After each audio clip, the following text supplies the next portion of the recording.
Welcome. This is SL News. I'm your host, Cass Hernandez. And I'm Sarah Alomar, and we're going to give you some more insight on what happened during the 90s. So, Iraqi President Saddam Hussein is continuously struggling as president since the Persian Gulf War in 1990. Since we're already on the topic, let me explain to you what the Persian Gulf War was, since you may not know.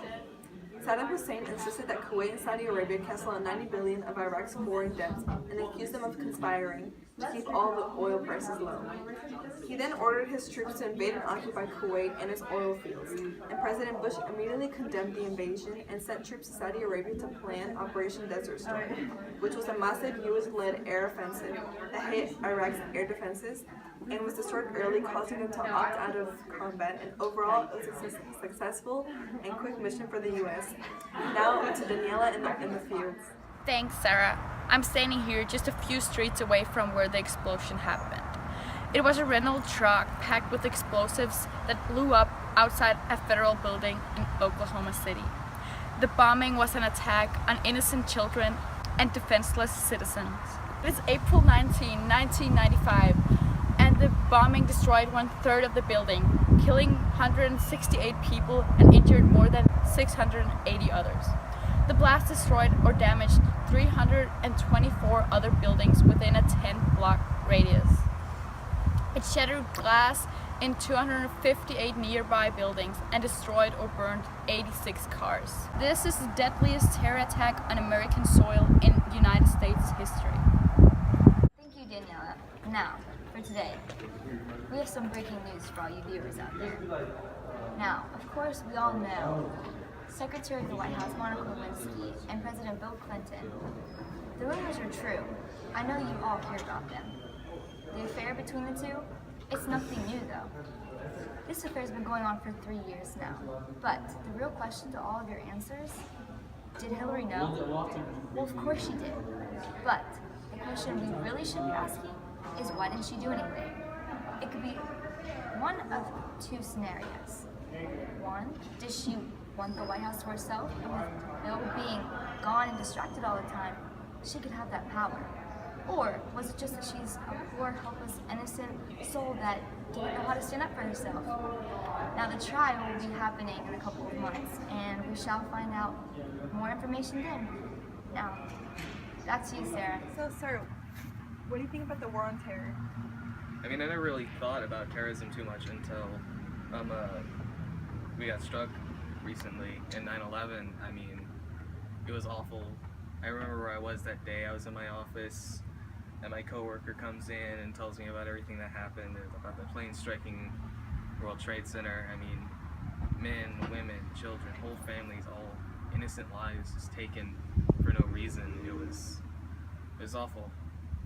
The whole world shook that day. The day Bush Jr. declared war on terrorism. It was but I have full faith that he can get us through it. I mean, maybe he shouldn't have attacked Iraq before, making sure that the weapons that we were so worried about were there. But because we're trying to end a war before it starts, not start one. Thank you, sir. So, sir, what do you think about the decade?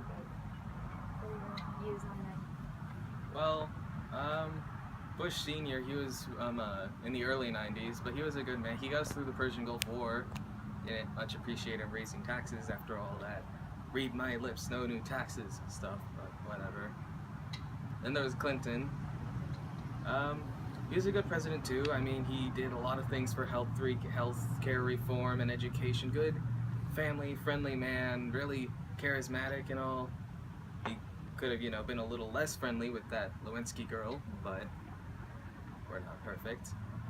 Very true.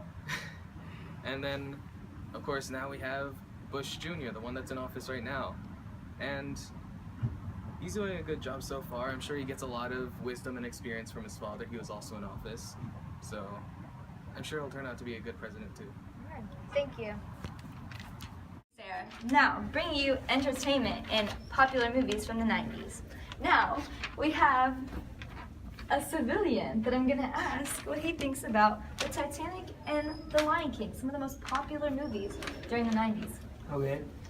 I think both movies are pretty sad because Titanic, everybody dies. But Lion King, I think it's pretty good because at the end, everybody's happy. Well, there you have it. Back to you, Sarah, at the Now studio. let's talk about the technology of the 90s. During the 90s, new technology touched every aspect of life, and the rate of technology sped up dramatically. One important invention was the computer, which was originally created for performing computations for the atomic bombs during World War II. After World War II, universities and corporations started researching and developing smaller and faster computers until they eventually created the personal computer. Along with the invention of the personal computer came the microchip, which is a tiny piece of silicon containing complex circuits and a microprocessor.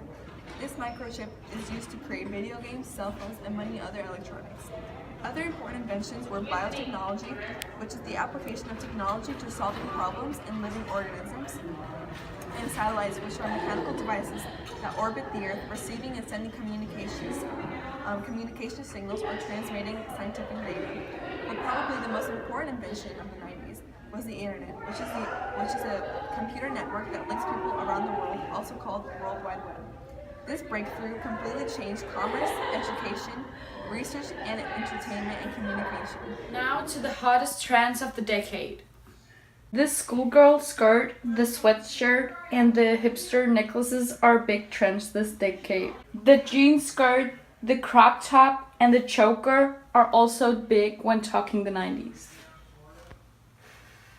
The denim overalls, again the crop top, again the choker, and the big hoops are still in here in the 90s. Thank you for watching SL News, and we'll be back next week for some more exciting insights.